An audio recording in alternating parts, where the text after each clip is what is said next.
Start करते हैं question number 11 of exercise 5.6. x that is equal to under the root of a sin inverse t and y that is equal to under the root a cos inverse t.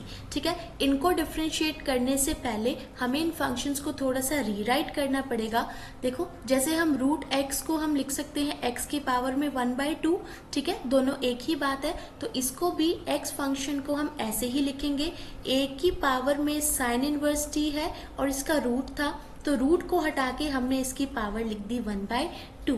And same आप y के साथ भी a की power में cos inverse t है, इसका root हटा के इसकी पावर लिख दी 1/2. अब लॉज ऑफ एक्सपोनेंट्स की बात अगर हम करें, अगर आपको दे रखा है a की पावर में m और उसकी भी कुछ पावर है, तो पावर्स जो है वो मल्टीप्लाई हो जाती है, मतलब कि a की पावर mn बन जाएगा. सेम केस यहाँ पे है, a की पावर साइन इनवर्स t है और फिर उसकी भी पावर 1/2 है. ठीक है, तो साइन इनवर्स t और 1/2 दोनों पावर्स हैं, ये मल्टीप्लाई हो जाएंगी. ये बन जाएगा a की पावर 1/2 साइन इनवर्स t. ये आ गई x की वैल्यू. और यहाँ पे y के साथ भी सेम, a की पावर में cos इनवर्स t और 1/2 दोनों है, तो ये बन जाएगा a की पावर 1/2 cos इनवर्स t. ठीक है, अब फंक्शंस को रीराइट करने के बाद अब हम इनको डिफ्रेंशिएट करेंगे.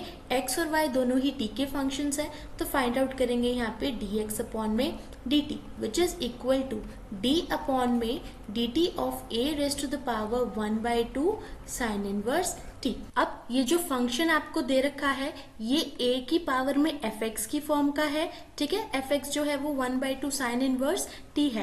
तो a की पावर में fx का फॉर्मूला हमारे पास होता है a की पावर fx इंटू में लॉग ऑफ दिस नंबर, मतलब कि log of a and d upon में dx ऑफ दिस फंक्शन. तो यहाँ पे हम यही वाला फॉर्मूला अप्लाई करेंगे, ये a और उसकी power fx which is equal to a की पावर fx लिखेंगे पहले, मतलब a की power 1/2 sine inverse t, then into में log of this number, log of a and multiplied by d upon में dt of this function 1/2 sine inverse t which is equal to a की power में 1/2 यहाँ पे sine inverse t as it is और into में log of a.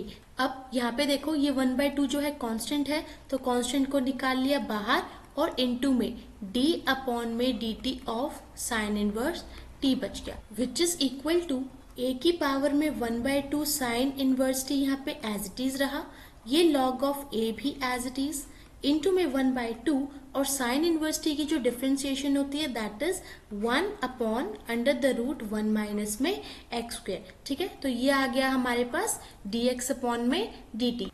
अब हम इसी तरह y फंक्शन का निकालते हैं,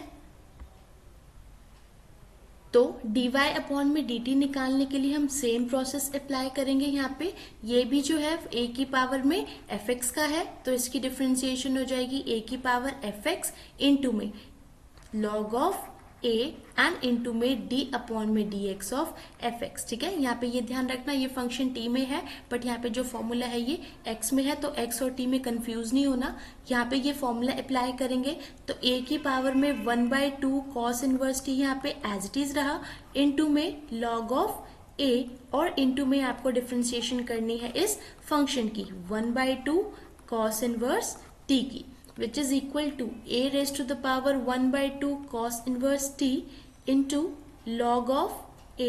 1/2 कांस्टेंट है तो बाहर आ गया, cos इनवर्स t की डिफरेंशिएशन बच गई and that is equal to minus of 1 upon under the root 1 minus x square. यहाँ से ये आपके पास आ गया dy अपॉन में dt. अब आपको निकालना है इसमें dy अपॉन में dx, so it will be equal to dy upon dt and upon में आ जाएगा dx अपॉन में dt. आप दोनों की वैल्यूज यहाँ पे डाल सकते हो. सबसे पहले dy अपॉन में dt की डालते हैं फ्रॉम इक्वेशन नंबर 2.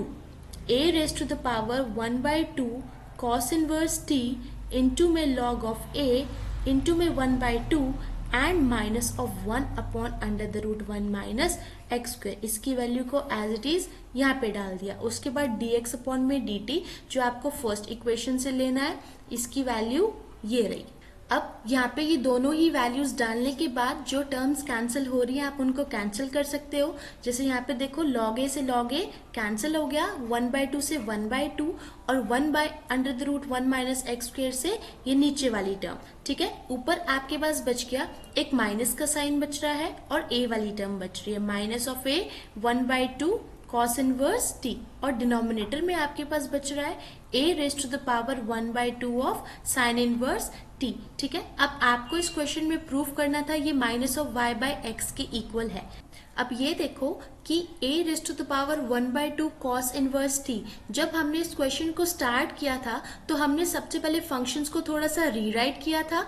यहाँ पे x की वैल्यू थी ये और y की वैल्यू थी ये, तो a raise to the power 1/2 cos inverse t y है और a raise to the power 1/2 sin inverse t x की वैल्यू है। ठीक है, तो यहाँ पे हम इसको लिख सकते हैं माइनस ऑफ y अपॉन में x, and this is the required answer. आपको यही इसमें प्रूव करना था,